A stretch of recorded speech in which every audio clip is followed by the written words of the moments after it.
Hello everyone, welcome back to my another blog. আজি হৈছে বুধবাৰ আৰু এতিয়া বাজি গৈছে আবেলি 5টা আৰু ইয়াৰ ৰাতিপুৱাতে লৈছো অকনমান পালেং শাক বনাবলৈ একদম সাধাৰণভাৱে আজি ভাত সাজ বনাও বুলি ভাবিছো। এয়া দেখিছেনে পালেং বাইদেৱে কাটি থৈ গৈছে পালেংখিনি এই যে কাখৰ মূলা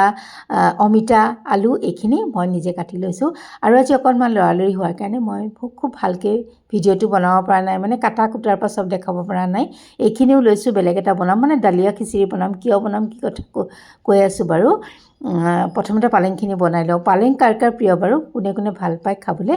মই আজি বিলাহী নিদিওঁ অকনমান বেলেগ ধৰণে বনাম আৰু এইফালে মই দালিয়া আৰু মগু দালি অকমান ধুই লৈছো অকনমান তিয়াই থৈছিলো নহলে ইমান লেতেৰা ওলাই নহয় মগু দালিটো বৰ লেতেৰা ওলাই আৰু দালিয়াবিলাকো পটককে সফা নহয় তিয়াই থলে পটককে সফা হৈ যায় চাবচোন কেতিয়াবা অকনমান তিয়াই থলে 2-3 মিনিট মানো তিয়াই যদি থোৱা যায় আমি ঘঁহি দি মানে মুহাৰি দিলে লেতেৰাবোৰ ওলাই যায় আৰু এইখিনি মই দালিয়া আৰু মগু দালি ধুই ৰেডি কৰি লৈছো অকনমান খিচিৰি বনাম এওঁৰ কাৰণে কিয় বনাম কম বাৰু আৰু ইয়া কুকাৰটো উঠাই দিছো তাতে দি দিছো পানী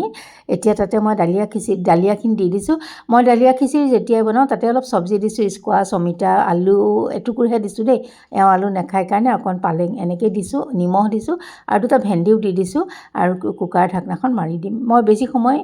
এটা পুৰা হুইচেল আহিবলৈ নিদিওঁৱেই নহলে দালিয়া খিচিৰি বেয়া লাগে পিছত উতলাম সেইটো পাতি দি এয়া ইফালে লৈছো কেৰাহীটো উঠাই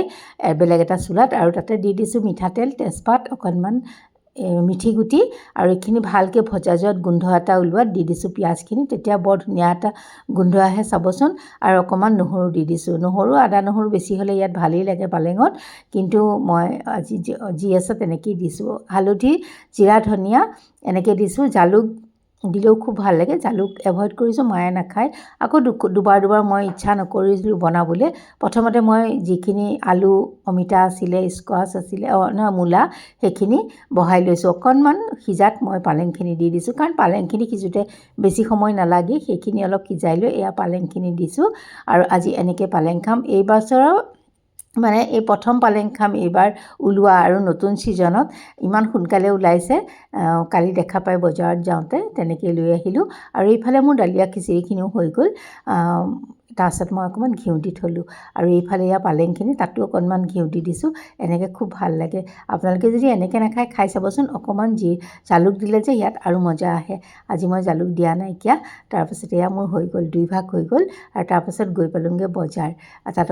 অকণমান একদম কম পৰিমাণত বজাৰ কৰিছোঁ পূজাৰ আৰু যিহেতু আমি 2 তাৰিখে গৈয়ে আছোঁ তাতো কিবা কিবি চাম কি কৰিব পাৰোঁ নোৱাৰোঁ আৰু আজি আমাৰ নিবাৰ